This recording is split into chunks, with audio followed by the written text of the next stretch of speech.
He chose the brightest room in Manhattan to make her look small, and for one breath, 300 people let him.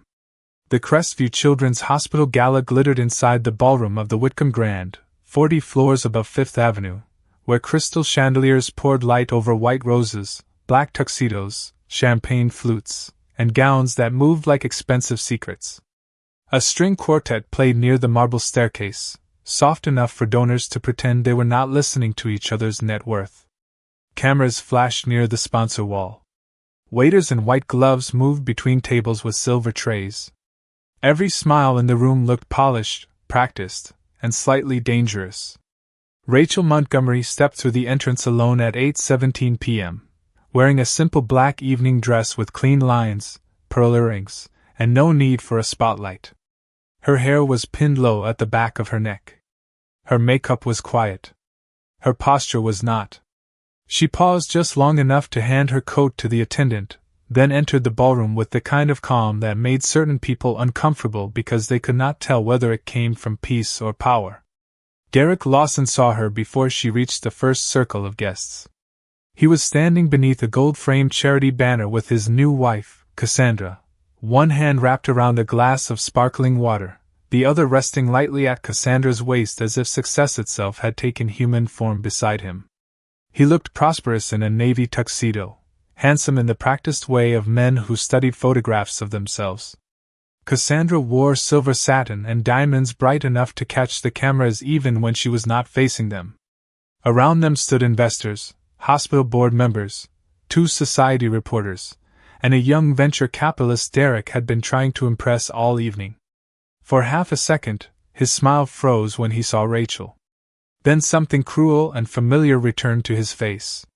"Well," Derek said, raising his voice just enough for the nearest guests to hear. "I did not know the Gala was doing charity at the entrance tonight." A few people turned. Rachel stopped beside a small round table decorated with white orchids. She did not speak. Derek looked pleased by that silence, mistaking it for weakness because that had always been his easiest mistake. "Rachel Montgomery," he continued, giving the name a softness that made it sound like an insult. "Still showing up in rooms full of people who actually built something." Cassandra lowered her lashes and smiled into her glass. One of the reporters lifted her eyes from her phone. Derek took one step forward, letting the moment gather witnesses. "You know, some people survive divorce and become inspiring. Others just become cautionary stories." The circle tightened without moving. Rachel could feel the attention shift toward her like cold air under a door. She noticed the small things first, the tiny pause in the quartet's rhythm, the investor's uncomfortable blink, the way Cassandra touched her necklace as if adjusting the price of herself. Derek tilted his head, voice smooth and loud enough now to carry beyond the immediate group. "I suppose failure looks elegant when it has good lighting." The word landed between them. Failure. It should have cut. Years ago, it might have. Years ago, she would have felt heat rise to her face and panic move through her hands. Years ago, she would have wondered how to explain herself to people who had already decided which version of the story they preferred. But that Rachel had left with the penthouse keys, the unsigned proposals, and the wedding photos she never opened again. This Rachel only reached for the glass of water on the table, lifted it, and took one small sip. Her hand did not shake. She placed the glass back exactly where it had been, the rim catching the chandelier light like a thin silver ring. Derek waited for a reply. Cassandra waited for a crack. The crowd waited for entertainment disguised as sympathy. Rachel gave them none of it. She looked at Derek with a calm so complete it seemed almost private. "Good evening, Derek," she said. Nothing more. 2 words, level and clean. The restraint bothered him more than anger would have. His smile tightened. "That is all?" Rachel's gaze drifted briefly to the sponsor wall, where the name Blackwood Global Holdings appeared in raised gold lettering above the largest donation of the night. Then she looked back at him. "For now." Across the ballroom, beside the shadowed edge of the stage, Julian Blackwood lowered the program in his hand.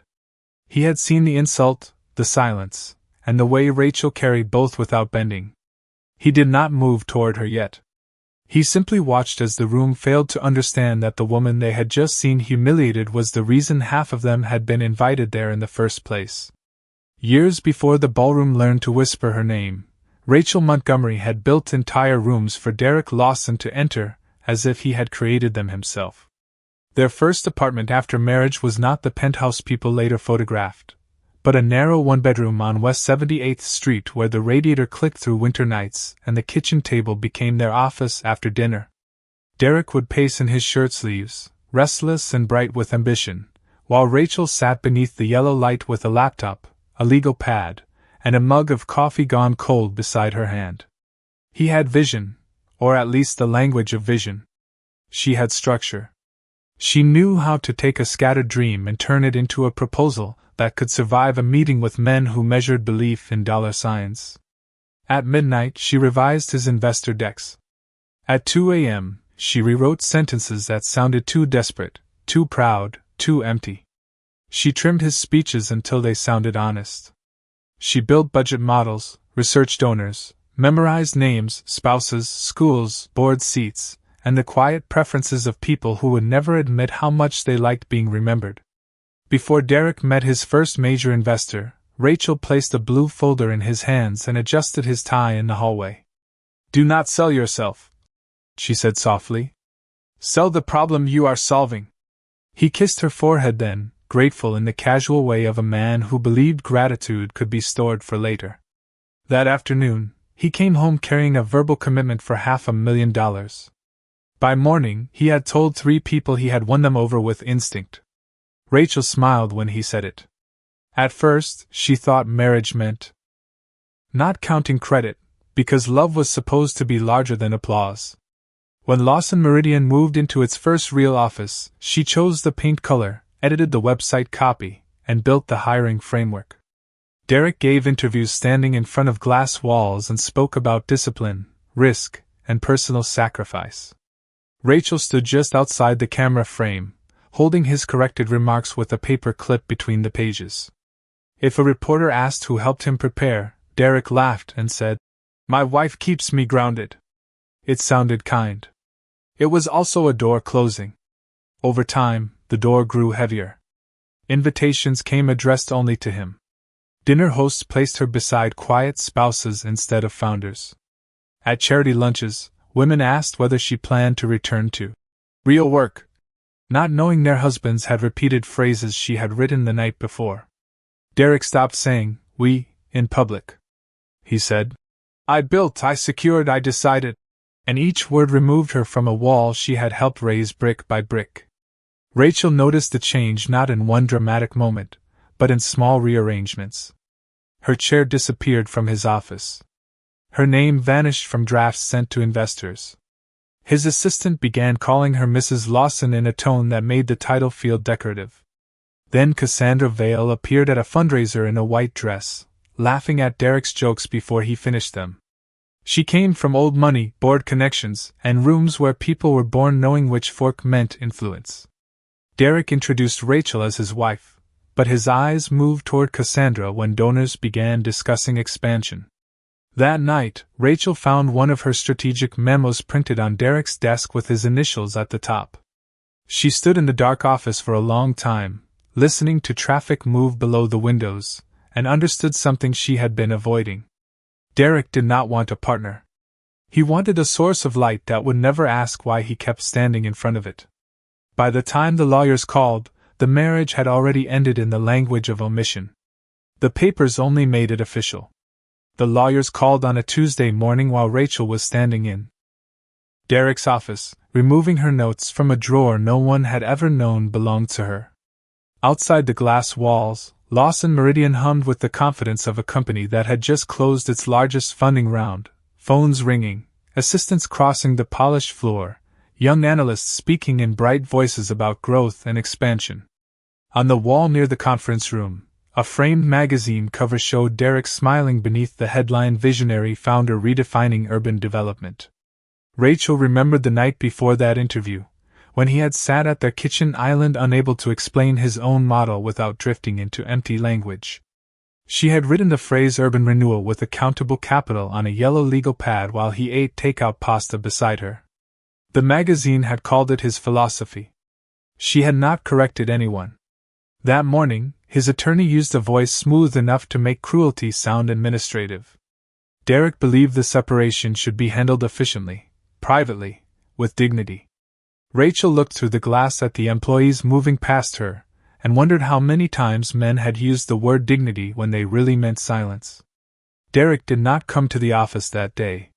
He sent the documents through someone else, the same way he had started sending revised speeches to assistants instead of asking her what sounded false. In the packet, the penthouse was listed as premarital investment property. The company equity had been structured under terms she had signed when she still believed marriage was not a place where one person needed protection from the other. Her unpaid strategic work appeared nowhere, because love leaves few receipts. By sunset, she had packed 3 cardboard boxes. One held a blue sweater, framed photographs turned face down, and a pair of shoes she had worn to Derek's first investor dinner. Another held notebooks filled with names, numbers, introductions, donor notes, and draft language that had become press quotes under his signature. The third held her laptop, the charger wrapped carefully around it, and a folder of proposals no one had ever thought to credit. She carried them through the lobby. Herself. The doorman, who had once greeted her as Mrs. Lawson with warmth, now opened the door with a politeness that had lost its memory. Outside, Manhattan moved as if nothing had ended. Yellow cabs slid through wet streets. A woman in running shoes hurried past with coffee. The city did not pause for private collapses. 2 weeks later, Cassandra appeared in a society column beside Derek at a museum fundraiser, her hand resting lightly on his arm beneath a caption that called her his elegant new beginning. Rachel read it on her phone while sitting on the floor of her rented Brooklyn apartment, surrounded by boxes she had not yet unpacked. The radiator hissed beside the window. Rain tapped the fire escape. Her bank account was smaller than she had admitted to anyone, and the apartment smelled faintly of fresh paint and dust. For a moment, she placed the phone screen down and let the quiet open around her. There was no audience there, no reporters, no donors waiting to see whether she would break gracefully. Only a folding table, a second-hand lamp, and the old laptop that still remembered every plan she had built for a man who had called himself self-made. Rachel opened it. The desktop was cluttered with files named after Derek's company, Derek's investors, Derek's speeches, Derek's future. She created a new folder and typed her own name, Rachel Montgomery Consulting. Then she opened a blank document. Her fingers hovered over the keys for a breath. She did not write revenge. She did not write explanation. She wrote proposal draft, client 1. The words looked small on the screen, almost fragile. Then the cursor blinked, waiting. Rachel straightened her back, took one steady breath, and began building something no one else would get to rename. Rachel's first clients did not arrive with polished referrals or corner offices. They arrived through forwarded emails, late-night calls, and women who had heard from someone else that she could make broken plans look possible again. One was a neighborhood arts nonprofit in Queens that had lost a grant because its budget looked like a wish list instead of a strategy. Another was a small education charity in Newark whose founder cried quietly over a spreadsheet because the numbers refused to explain the need she saw every day. Rachel met them at coffee shops with uneven tables, community centers with humming fluorescent lights, and borrowed conference rooms where the chairs never matched. She carried her laptop in an old leather bag, wore the same black blazer until the cuffs began to shine, and ordered one coffee slowly enough to justify sitting for 3 hours. In the mornings, she answered emails before the sun rose over Brooklyn rooftops. By noon, she was editing grant proposals on the subway, balancing her laptop on her knees while the train rocked beneath the East River. At night, she sat at her folding table with her shoes off, marking cash flow projections in blue ink while the radiator clicked beside the window. The work was small at first, but it was honest. No one called her Mrs. Lawson. No one placed her outside the frame. At the bottom of every document, in letters that felt strange and necessary, she typed Rachel Montgomery Consulting. The first time a client paid her invoice, she stared at the deposit notification for almost a full minute. It was not a fortune. It barely covered rent, groceries, and the electric bill she had been pretending not to check. But it had her name on it. That made it feel larger than anything Derek had ever handed her. She began building routines because routines were the scaffolding people used when confidence was not ready to stand alone. Monday mornings were for prospect emails. Tuesday afternoons were for financial models. Thursday nights were for donor research. On Fridays, she bought a small bundle of white tulips from the deli downstairs if there was enough left after bills.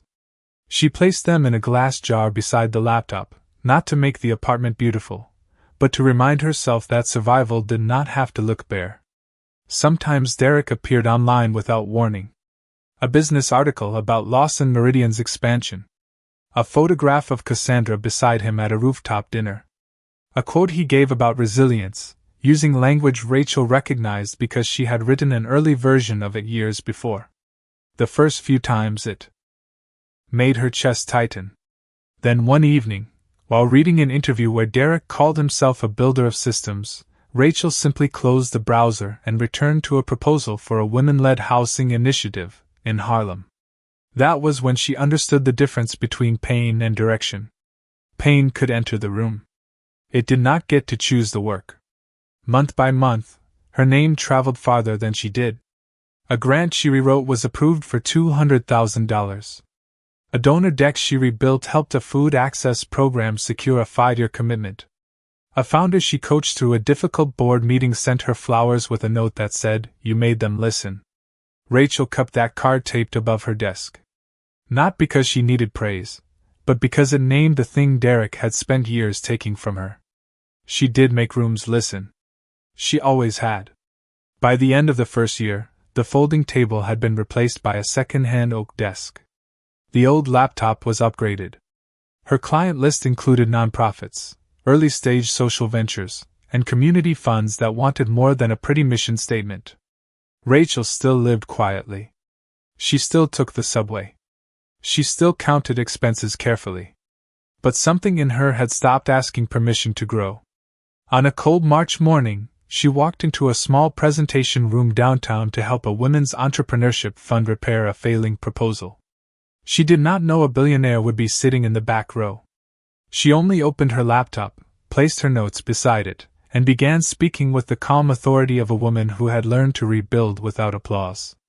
Julian Blackwood did not introduce himself before Rachel began speaking, which was why she noticed him only as a quiet man in the back row with a dark suit, silver watch, and the stillness of someone who did not need the room to know he mattered. The presentation space belonged to a women's entrepreneurship fund downtown, not the kind of place that usually attracted billionaires. The carpet was worn near the door, the projector flickered twice before the first slide settled, and the folding chairs had been arranged in uneven rows by volunteers who were already worried the donors would not stay long. Rachel placed her laptop on the narrow table, opened the failing proposal, and looked at the 12 people seated before her. Some were founders. Some were board members. A few were investors who had come out of courtesy and were prepared to leave early. She did not try to charm them. She started with the numbers. The fund did not have a messaging problem, she told them. It had a structure problem. Its mission was strong, but its capital plan asked donors to believe in goodness without showing them how their money would move, measure, and return value to the community. She changed the order of the slides, removed 3 vague promises, replaced them with a 3-year funding map, and explained how each dollar could support training, inventory, mentorship, and measurable revenue growth for women-led businesses across New York City. Her voice was even, warm, and precise. She did not perform confidence. She used it. The founders leaned forward first. Then the board members. Then one of the investors uncapped his pen and began taking notes. At the back of the room, Julian Blackwood did not write anything down. He watched the way Rachel handled hesitation, how she answered interruptions without becoming defensive, how she could take a fragile idea and build walls around it without trapping the heart inside. When she finished, the room stayed silent for a second too long. It was not discomfort. It was recognition arriving late. Then questions came all at once. Could the model scale across states? Could donor commitments be converted into revolving capital? Could the fund protect founders from predatory lending? Rachel answered each question with the calm of someone who had already lived through the cost of being underestimated. After the meeting, people surrounded her with business cards and grateful urgency. Julian waited until the room thinned. He approached only when Rachel was unplugging her laptop and slipping a stack of marked pages back into her bag. "Miss Montgomery," he said. His voice was quiet, British polished but softened by years in American boardrooms. "Julian Blackwood." Rachel recognized the name. Before she recognized the man. Blackwood Global Holdings was printed on hospital wings, university buildings, venture reports, and the kind of financial pages Derek used to read with envy he called research. Rachel straightened, but she did not become smaller. "Mr. Blackwood." He glanced at the proposal in her bag. "You just saved that fund from being admired instead of funded." Rachel gave a small smile. "Admiration does not pay rent, salaries, or supplier invoices." "Exactly." He looked toward the empty chairs. "Most consultants decorate a mission until it sounds expensive. You made it accountable." She had been praised before, usually by people who wanted more work at a lower fee. Julian's tone carried no flattery. It sounded like assessment. That made her listen. "What are you building, Miss Montgomery?" he asked. Rachel thought of her apartment, the folding table she had replaced, the invoices paid on time, the clients who trusted her because she did not confuse kindness with softness. "A consulting practice," she said. "No," Julian replied gently. "That is what you are using. I asked what you are building." The question found a place in her she had kept locked through the divorce, through the boxes, through every article where Derek stood inside language she had once written. Rachel looked down at the worn handle of her laptop bag, then back at the man waiting without impatience. "Something with my name on it," she said. Julian nodded once, as if that answer mattered more than any forecast. "Come to my office next week. Not for a favor. For a conversation." A week later, Rachel walked into Blackwood Global Holdings on Madison Avenue with printed notes, a clean black blazer, and no idea that one meeting would become the beginning of Blackwood Impact Partnership. Julian did not ask about Derek. He did not ask what had happened to her marriage. He placed a blank legal pad between them and asked, "What would you build if the room finally listened?" For the first time in years, Rachel did not think about the man who had taken credit for her light. She looked at the empty page and began designing a door wide enough for other women to walk through. The first months inside Blackwood Global Holdings did not feel like a rescue. They felt like work, which was why Rachel trusted them. Julian gave her an office with glass walls, a view of Madison Avenue, and no instruction to make herself grateful. On her first morning, a leather chair sat untouched behind the desk, but Rachel chose the smaller conference table near the window and spread out fund models, community impact reports, donor risk summaries, and notes from women founders who had spent years being told their businesses were too small to matter. By noon, she had rewritten the investment criteria. By Friday, she had identified 6 projects that deserved capital and 3 that only looked beautiful in brochures. Julian watched her build without interrupting. He did not call her brilliant in front of people as decoration. He sent her harder files. He asked sharper questions. He treated her judgment like infrastructure. That was how Blackwood Impact Partnership began, not with a public announcement, but with long nights, clean spreadsheets, careful due diligence, and the simple discipline of putting money where it would actually change lives. Rachel designed the fund to support women-led companies, community health projects, housing initiatives, and ethical small businesses that had been ignored by traditional investors. She insisted on worker protections, transparent reporting, and founder training before any check was written. If a company wanted capital only to polish its image, she declined it. If a founder had a good mission but no structure, she helped build the structure. Her name stayed off the public materials at first because Julian had suggested a strategic reveal at the annual Crestview Gala, where the fund would be formally launched before donors, press, and potential partners. Rachel had agreed, not because she wanted drama, but because timing mattered in rooms that pretended not to love spectacle.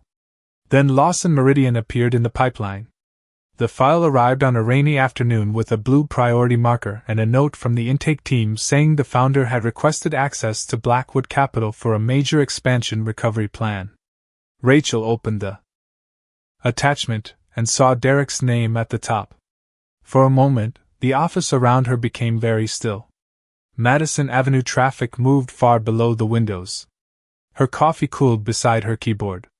On the screen, Lawson Meridian described itself as a visionary urban development company seeking partnership to stabilize operations, protect jobs, and restore investor confidence. Rachel read the executive summary once. Then she read it again without blinking. Beneath the polished language were familiar fractures, rushed acquisitions, weak cash controls, overbuilt projects, delayed vendor payments, and a leadership team more skilled at public image than accountable execution. Some phrases sounded like old versions of her work, borrowed and stretched until they no longer carried meaning. Derek had kept the vocabulary. He had lost the discipline. She did not reject the file out of anger. She did what she did with every file. She marked the risks in blue, the possible recovery paths in black, and the unacceptable leadership assumptions in red. Julian entered near evening and found her still reading. He saw the name before she spoke. "You do not have to handle that one," he said. Rachel closed the folder carefully. "Yes, I do." His expression did not change, but his voice softened. "Because of him?" Rachel looked through the glass at the city lights beginning to wake. "Because of the employees who did not abandon anyone." The final recommendation took her 3 days. Blackwood Impact Partnership could consider supporting Lawson Meridian only if the capital was restricted, monitored, and tied to operational reform. Executive discretion would be limited. Worker protections would come first. And Derek Lawson could not remain the final decision-maker over the recovery plan. Rachel signed the internal review as managing partner, though Derek had no idea she held the title. The Gala invitation arrived that same week, cream cardstock with raised lettering and the Blackwood logo in the sponsor line.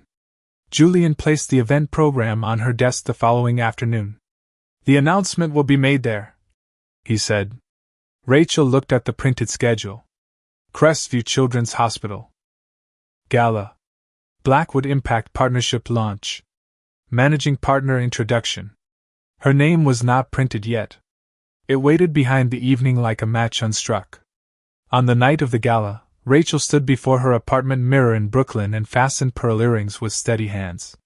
She wore the black dress because it did not ask for attention. She placed a thin folder in her clutch, not as a weapon, but as proof that she had done the work. Outside, the city moved under cold lights. Somewhere uptown, Derek was preparing to speak as if the future still belonged to men who renamed what women built. Rachel turned off the lamp, closed the door, and walked toward the night that would finally put her name where it belonged. By the time Rachel returned to the ballroom floor, the gala had grown louder in the way expensive rooms do when people become comfortable with themselves. The quartet had been replaced by a pianist near the stage, waiters were refilling glasses, and the hospital chairman was moving from table to table with the polished exhaustion of someone who had thanked too many donors in one evening. Rachel stood near the edge of the silent auction display, reading the card beside a watercolor painting she had no intention of bidding on, when Derek found her again. He came with Cassandra on his arm and 3 guests trailing close enough to be useful witnesses. One of them was a senior lender from a private bank. Another was a foundation trustee. The third was a young reporter who had been circling Derek all night, waiting for a quote about Lawson Meridian's next chapter. Derek's smile arrived before his words did. "There you are," he said, as if she had been hiding from a conversation he had earned. Rachel turned from the painting. "Derek." Cassandra glanced at Rachel's dress, then at her pearls, measuring simplicity as if it were an unpaid balance. "Still very understated," Cassandra said lightly. "I suppose that is practical." Rachel gave her a calm nod. "Good evening, Cassandra." The lack of injury in her voice made Cassandra's smile thin. Derek lifted his glass and looked toward the stage, where the Blackwood logo glowed on the screen above the words Impact. Partnership launch. You picked an interesting night to reappear, he said. Big things are happening. Lawson Meridian is moving into a new phase, and Blackwood's people have been very interested in what we are building. The lender beside him nodded carefully, though not with the certainty Derek seemed to expect. Rachel noticed that. She noticed everything. That must be important for you, she said. Derek laughed softly. Important? Rachel, it is transformative. When Blackwood Capital comes in, it changes the conversation. The market sees confidence. Partners come back. Reporters stop asking small questions. The young reporter lifted her phone slightly. Derek straightened, pleased by the attention. This is what separates people who keep building from people who simply talk about what they used to be near. He looked at Rachel then, letting the meaning settle. The guests shifted with subtle discomfort, but no one interrupted him. Rooms like this were excellent at mistaking cruelty for confidence when the person speaking had enough money to make it sound strategic. Rachel looked down at the auction card, then back at him.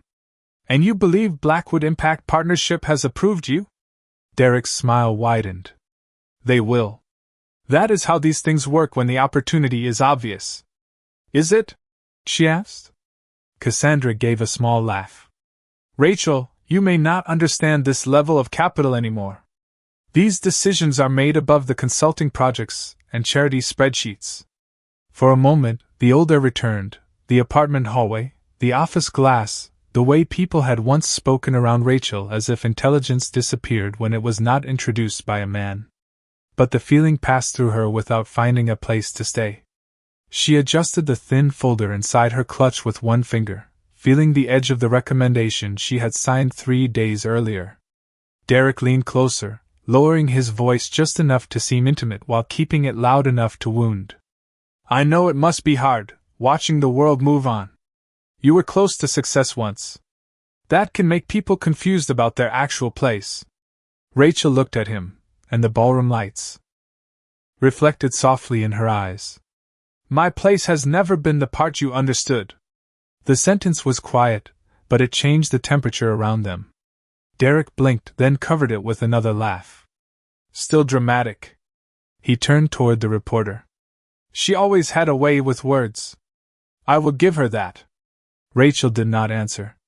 Across the room, Julian Blackwood appeared near the stage stairs, speaking briefly with Margaret Ellis, the Gala chair. He wore a black tuxedo and held a folded program in one hand. His gaze moved once through the room, found Rachel, then moved to Derek with a stillness that carried no surprise.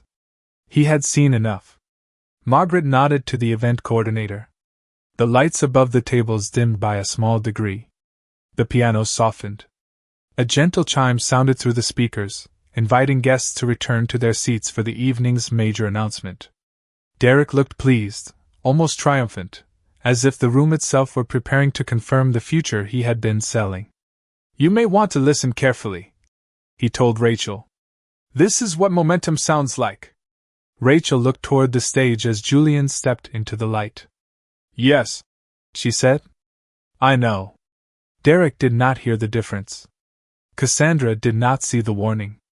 The guests turned forward, glasses lowered, conversations fading one by one. On the screen behind Julian, the Blackwood name glowed in gold and white. Rachel remained standing near the auction display, hands relaxed, shoulders steady, while the man who had called her small waited for a public blessing from the very fund whose future she had already shaped. Julian Blackwood did not raise his voice when he stepped onto the stage. He did not need to. The ballroom had already learned the habit of quieting itself for men whose names appeared on buildings, endowments, and investment reports. The screen behind him showed the Crestview Children's Hospital crest, then shifted to the Blackwood Impact Partnership logo in white and gold. Rachel stood near the silent auction display with her hands relaxed around her clutch, while Derek stood only a few feet away, smiling as if the announcement were a door opening for him. Cassandra angled her body toward the stage, letting the cameras catch her profile. Around them, donors settled into chairs, reporters lifted phones, and the hospital chairman folded his hands with visible relief. Julian thanked the hospital first, then the board, then the medical staff whose work gave the evening its purpose. He spoke with the polished restraint of a man used to rooms listening, but there was warmth beneath it, a steady belief that money without responsibility was only decoration. "Tonight," he said, "we are not announcing another charitable check. We are announcing a structure designed to make capital answer to the people it claims to serve." Derek nodded slightly, pleased, as if the sentence had been written for his benefit. Rachel watched the screen change again, showing photographs of women-led businesses, community clinics, housing initiatives, and small manufacturers saved from closing. Julian continued, describing a fund built to support ethical growth, protect employees, measure outcomes, and refuse vanity projects dressed up as social impact. At the words vanity projects, the lender beside Derek looked down at his program. Derek did not notice. His attention was fixed on the stage, waiting for the public blessing he had already imagined quoting in press releases. Julian paused, and the screen behind him displayed a simple line, designed by leadership that understands both numbers and dignity. Rachel felt the air shift before anyone else did. Not because she was surprised, but because months of unseen work had finally reached the edge of being spoken. Julian looked across the ballroom, past the center tables, past the reporters, past Derek's expectant smile, until his eyes found her. "This partnership was not built by my name," he said. "My name opened doors. The architecture, the discipline, the accountability, and the moral spine of this fund came from someone many of you have not yet had the privilege to know properly." Derek's smile weakened by one small degree. Cassandra glanced at him, then back at the stage. Julian held the silence just long enough for attention to become complete. "Please welcome the managing partner of Blackwood Impact Partnership, Rachel Montgomery." For a second, nothing moved. Then the screen behind Julian changed, and Rachel's name appeared in gold beneath the title Managing Partner. Her photograph followed, not a society portrait, not a decorative image, but a clean professional headshot beside the fun framework she had designed. A murmur moved through the ballroom like wind through glass. The hospital chairman began clapping first. Margaret Ellis stood next. Then the applause spread across the room, table by table, until the sound filled the chandeliers. Rachel did not move immediately. She let the room catch up to the truth.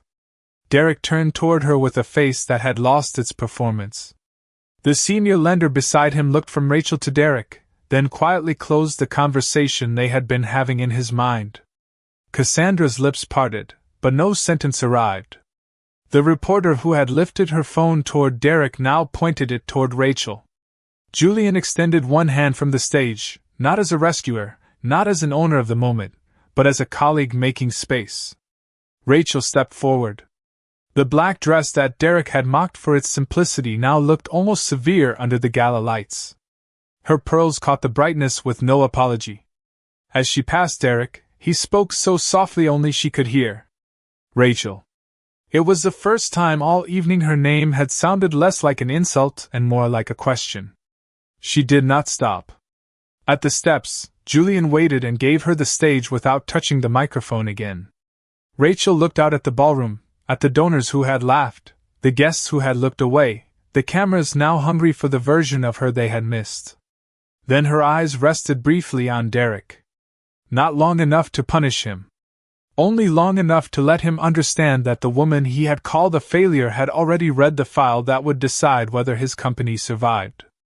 The applause continued around her, but Rachel heard something quieter beneath it, the closing of an old door, and the opening of one with her own name on it. Rachel stood at the microphone beneath the warm chandelier light, and for the first time that evening, the ballroom did not look like a room that could judge her. It looked like a room that had arrived late. The applause faded in layers, first from the back tables, then from the donors near the stage, then from the cluster around Derek, where silence had become the only elegant option left. Julian stepped aside with a small nod, giving her the full center of the platform, and that simple movement said more than any introduction could have. He had not brought her there to decorate his announcement. He had brought the room to the woman who had built the work. Rachel looked out over the faces, the cameras, the white roses, the raised glasses now resting untouched on linen tablecloths. Her hands were steady on the sides of the podium. Blackwood Impact Partnership was designed for people who are often asked to prove their value after they have already done the work, she said. Her voice was calm, clear, and American in its directness, with no tremble beneath the softness. We will invest in companies and organizations that treat growth as a responsibility. We will protect workers before we protect vanity. We will measure outcomes, not applause. And we will remember that many of the strongest builders in this country have spent years standing outside the photograph. A quiet stillness moved through the ballroom. Some guests understood the sentence as policy. Derek understood it as history. Cassandra looked down at the program in her lap, where Rachel's name had not been printed, and suddenly the absence seemed embarrassing. Rachel did not mention Derek. She did not mention marriage, divorce, betrayal, or the years when her ideas had worn another person's signature. That restraint made the speech sharper. She spoke about founders who had been denied capital because they lacked the right introductions, nurses who kept clinics alive while donors wanted naming rights, women who built systems in kitchens, basements, and borrowed offices before anyone called them visionary.